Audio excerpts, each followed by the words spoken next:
नमस्कार, मैं हूं मोहम्मद फैजल और आप देख रहे हैं इंडिया न्यूज। आज हमारे साथ हैं भारतीय जनता पार्टी की मुगल सराय विधानसभा चुनाव विजेता यानी कि श्रीमती साधना सिंह जी। आइए बात करते हैं इनके पॉलिटिकल करियर के बारे में। जी हाँ, 1993 से इन्होंने अपना पॉलिटिकल करियर स्टार्ट किया। तो बात करें अगर 1993 की, तो इन्होंने सबसे पहले 1993 में ये कई अलग अलग कार्यों पे इन्होंने कार्य किया है, कई अलग पदों पे कार्य किया है। उसके बाद से दो बार ये बीजेपी महिला मोर्चा की प्रेसिडेंट भी रही है। अगर आपको बता दें तो 3 बार बीजेपी यूपी वर्किंग कमेटी की मेंबर भी रह चुकी हैं। और तो और वर्तमान समय से यानी कि पंडित दीनदयाल उपाध्याय नगर से ये जहाँ से विधायक हैं, उसी जगह से ये जिला उद्योग व्यापार मंडल की प्रेसिडेंट भी रह चुकी हैं। अब इनके बारे में कुछ और बात करते हैं। एक मुद्दा ऐसा हुआ था बहुजन समाजवादी पार्टी की सरकार में, जब आपको बता दूं कि एशिया की सबसे बड़ी कोल मंडी बंद हो रही थी, उसके विरोध में ये इन्होंने विरोध किया था ताकि लोगों का रोजगार ना जाए। उसका इन्होंने विरोध किया और 14 दिन तक ये जेल में भी रही थी। तो आइए मुलाकात करते हैं श्रीमती साधना सिंह जी से। सबसे पहला सवाल मैं आपसे करना चाहूँगा, जिस तरह से आपने 1993 में अपना पॉलिटिकल करियर शुरुआत किया, यानी कि सबसे पहले 1993 में आई, कई सालों तक बीजेपी की ही पार्टी में आपने अलग अलग पदों पर कार्य किया। उसके बाद आप 2 बार बीजेपी महिला मोर्चा की प्रेसिडेंट रही, 3 बार यूपी वर्किंग कमेटी की मेंबर भी रह चुकी। आज यानी कि मुगल सराय चंदौली से आप विधानसभा विजेता हैं, वहाँ से आप उसके साथ साथ आप जिला उद्योग व्यापार मंडल चंदौली से प्रेसिडेंट भी हैं। तो आपने आगे का लक्ष्य क्या तय कर रखा है मैम अपना? पहले तो अपने विषय में और भी बता दें, मैं सन 2000 की जिला पंचायत सदस्य भी जीती। उत्तर प्रदेश में पहले नंबर पे मेरा जीत का भी स्थान था और मैं 2000 से 2005 तक जिला पंचायत सदस्य भी रही और मैं जिले की उपाध्यक्ष भी रही, मेनबाटी जिले की मंत्री भी रही और तमाम पद तो आपके पास बाकी थे। जी बिल्कुल मैम, मतलब आप जिस तरह से आपने शुरुआत की, इतनी उपलब्धियां हासिल करने के बाद एक ही पार्टी में, आगे आपने क्या मतलब अपना लक्ष्य तैयार रखा है? 2022 विधानसभा चुनाव जो आने वाले हैं, क्या वो भी आप जीतेंगी या उसके बाद भी कई और लक्ष्य है जो आपने सोच रखे? कार्यकर्ता है, पार्टी ने आशीर्वाद दिया और पार्टी के कार्यकर्ता के नाते हमने 20-22 साल संगठन में काम किया है। जो कार्यकर्ता काम करता है, जो अनुभव संगठन से मिलता है, वही 2017 में काम आया और 2022 में भी वही काम आएगा। आगामी 20 अगस्त से विधानसभा सत्र शुरू हो रहा है। क्या आपने अपने क्षेत्र के कुछ मुद्दों को लेकर सदन में चर्चा करने का विचार किया है? करते रहते हैं। हम सब तो सत्ता दल के विधायक हैं, कम बोलने का अवसर हम सब को मिलता है और हम सब अपनी सरकार और संगठन को बताते भी हैं और अपने क्षेत्र का जो विषय रहता है वो सदन में हम लोग रखते हैं। राज्यपाल के अभिभाषण पे और जो भी विषय आते हैं, माननीय सीएम साहब से, माननीय प्रदेश अध्यक्ष जी से, माननीय संगठन मंत्री आदरणीय बंसल जी भाई साहब से, सबसे हम लोग बताते रहते हैं। सन 1997 में वाराणसी का एक क्षेत्र वहां से अलग कर दिया जाता है, जो आपका आज विधानसभा क्षेत्र यानी मुगल सराय में आता है, चंदौली। वहां से आज वाराणसी से आज देश के प्रधानमंत्री, वो देश के प्रधानमंत्री का संसदीय क्षेत्र है, नरेंद्र मोदी जी।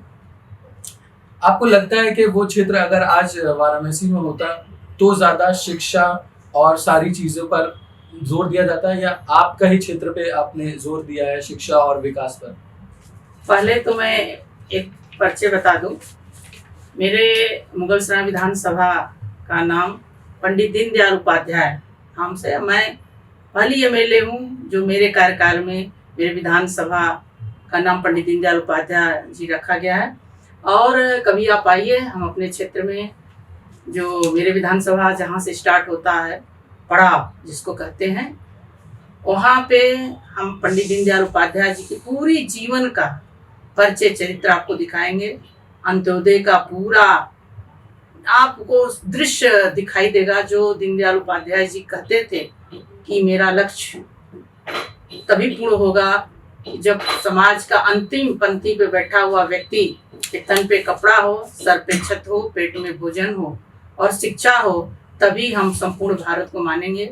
आज भारतीय जनता पार्टी की सरकार है केंद्र प्रदेश में और आदरणीय पंडित दीनदयाल उपाध्याय जी का हम सब बड़े सौभाग्यशाली हैं कि पंडित दीनदयाल उपाध्याय जी का नाम से मेरे विधानसभा की पहचान बनी है और क्षेत्र की जनता हम सब बड़े भारतीय जनता पार्टी के ऋणी हैं कि हमारे विधानसभा में इतने बड़े विकास कार्य और तमाम सड़कें जो 70 साल में कार्य नहीं हुए वो मेरे 2017 से लेकर अब तक के कार्य हुए हैं। शेष जो कार्यकाल बचे हैं वो सरकार और संगठन के दिशा निर्देश पर कार्य होंगे। वर्तमान समय का उत्तर प्रदेश का सबसे चर्चित मुद्दा यानी कि राम मंदिर। 5 अगस्त को मैम वहाँ पर भूमि पूजन है, आपकी इस पर क्या राय है? आपको जाएंगी आप या आपको बुलाया जाएगा? कैसे जाएंगे, महामारी कोरोना फैला हुआ है। इसमें अगर ये महामारी नहीं रहती तो हम सब सरयू में स्नान भी करते, रामलला का दर्शन करते। अपने हम सबके जो सिरमौर हैं, जो जिसके नाम से हम सब अपनी पहचान बताते हैं, हम सब के माँ बाप के पहचान तो बहुत पहले खत्म हो गए। जो भाजपा की पहचान, जो पार्टी की पहचान है, वो सब हम सबको आज मिला है। आज आदरणीय मोदी जी, आदरणीय योगी जी, देश का सम्मानित संगठन, सरकार, सब लोग वहाँ मौजूद होंगे, लेकिन इस महामारी की वजह से हम लोग नहीं जा पा रहे हैं। अपने क्षेत्र में अपने घर में रहेंगे, हम लोग दिवाली मनाएंगे, पटाखे छोड़ेंगे, दीप मिठाई जलाएंगे, मिठाइयाँ खाएंगे, खिलाएंगे, गलेंगे, बस यही सब काम। उत्तर प्रदेश के साप्ताहिक लॉकडाउन के समय में आपका जो क्षेत्र है पंडित दीनदयाल नगर एवं चंदौली क्षेत्र में लोगों को एकत्रित होने पर, बाहर निकलने पर और बाजारों को ना खुलने की वहां पर क्या व्यवस्था बनाई गई है जो साप्ताहिक लॉकडाउन लगा है? पहले तो मैं बता दूं कि 27 मार्च से अब तक आप पता भी लगा सकते हैं, आप लोग मीडिया के लोग हैं, मेरा अब तक लगभग 35,000 खाद्यान्न सूखा पैकेट मैंने अपने क्षेत्र में स्वयं जा के मैंने बांटा है। संगठन मंडल और जो भी सामाजिक संगठन या जो भी व्यक्ति रहा, कि हमने भी संकल्प लिया कि इस महामारी कोरोना में मेरे कोई भी क्षेत्र का जनता, गरीब, ऐसा मजदूर खाली पेट न सोए, उसका चिंता मैंने किया और 15,000 लगभग पैकेट भोजन, पूरी सब्जी मीठा जो भी चला वो बांटे और 35,000 पैकेट में जिसमें चावल दाल 12.5 kg का एक किट था और आप पता लगा सकते हैं हमने बांटा।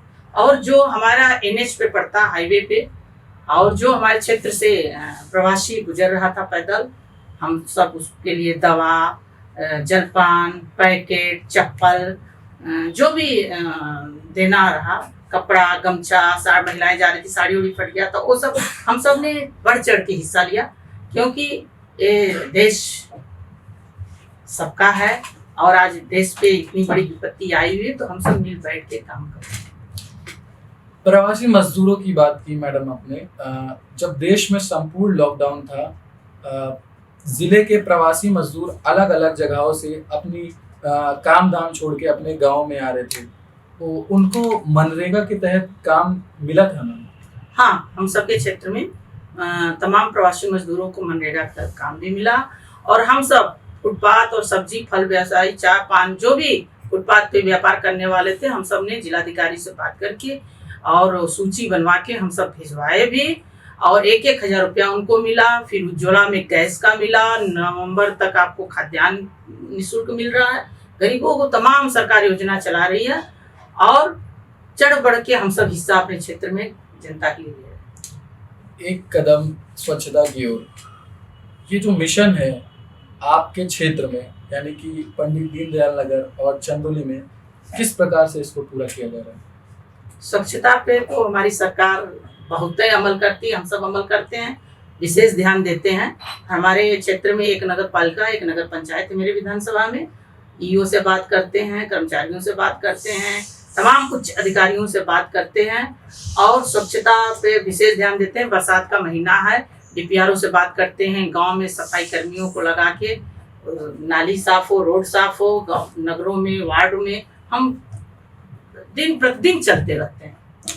जाहिर है कि आप एक महिला सदस्य हैं विधानसभा क्षेत्र की, तो आपको आपके क्षेत्र में महिलाओं का खूब सपोर्ट मिला होगा। 2017 विधानसभा चुनाव जब आप जीती, तो आपने अपने क्षेत्र में महिलाओं की शिक्षा एवं बेटी बचाओ बेटी पढ़ाओ को किस तरह से निभाया है अब तक अपने कार्यकाल में? सरकार ने मेरे विधानसभा में इंटर कॉलेज, राजकीय इंटर कॉलेज भी दिया है, जहाँ बेटियों को, बच्चों को काफ़ी दूर जाना होता था पढ़ने के लिए, और मांग भी किए हैं सरकार से, देखिए कब तक कितना मिलता है। और हमारे क्षेत्र की बहनें जो हैं मेरी मातृशक्ति हैं, और मेरी ऊर्जा है, मेरी ताकत है, और पुरुष भाइयों से 2.5% ज़्यादा मत मुझे मिला महिलाओं। 2017 विधानसभा चुनाव में एक भारी जीत हासिल की आपने, जिसमें आपने अपने चिर प्रतिद्वंदी समाजवादी पार्टी के बाबूलाल जी को 13,243 वोटों से शिकस्त दी। क्या यही विश्वसनीय जीत एक बार फिर आप दोहरा पाएंगी? हमारे नेता हैं और हमारे चंदौली के जनप्रिय नेता हैं आदरणीय डॉक्टर महेंद्र नाथ पांडे जी, जो इस समय मंत्री भी हैं, और मेरे विधानसभा से 24-25 हज़ार से लीड किए हुए हैं।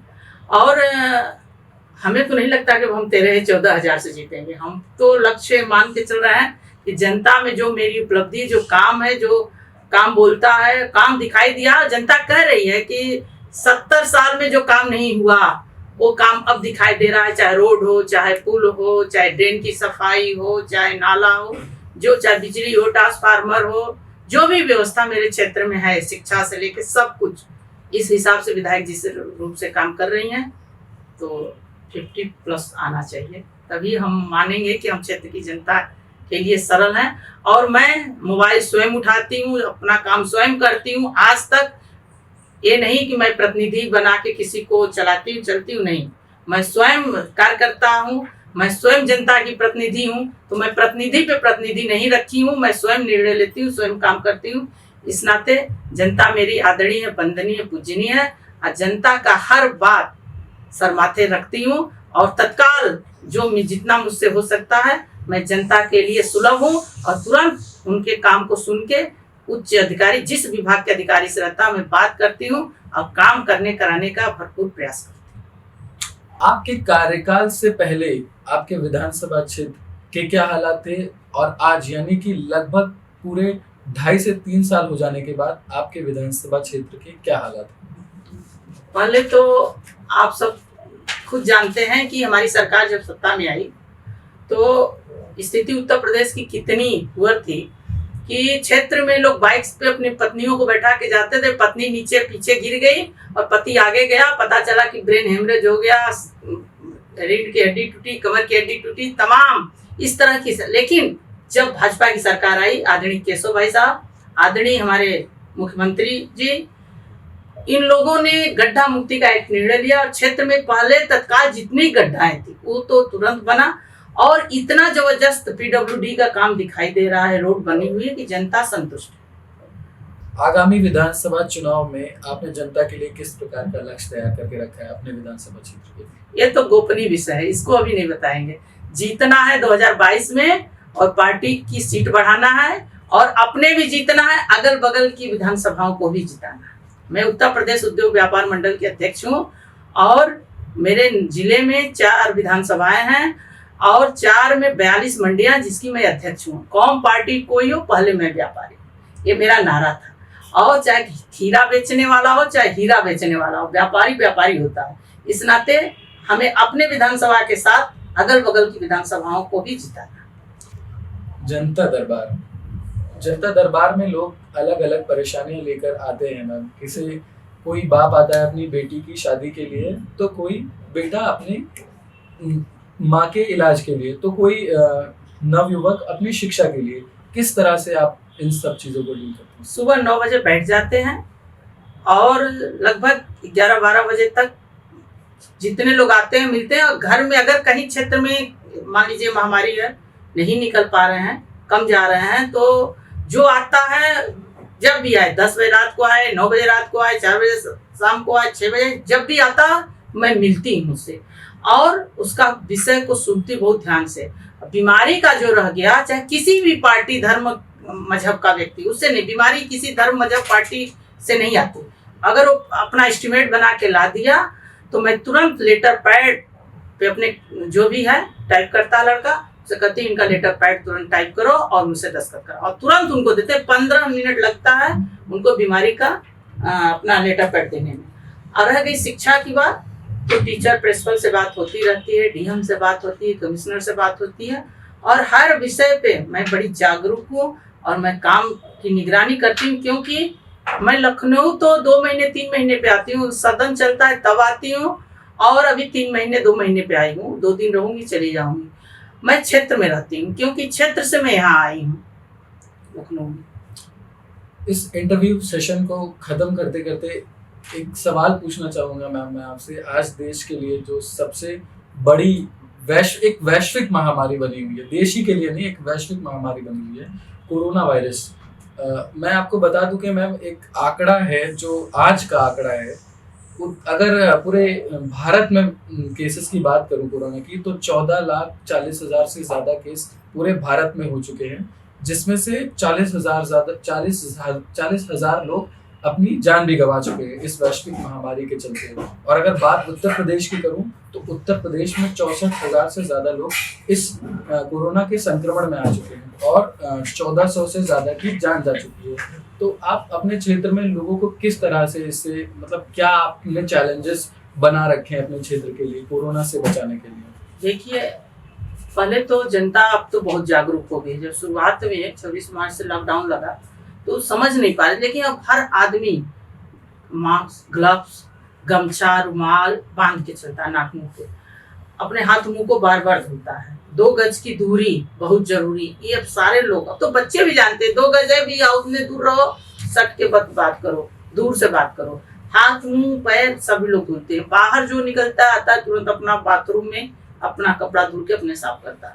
सारे लोग सावधान हैं, लेकिन मैं ईश्वर से ही कहती हूँ, अपने बाबा भोले विश्वनाथ बाबा से, हे प्रभु इस बीमारी को, इस संकट को देश से खत्म कर।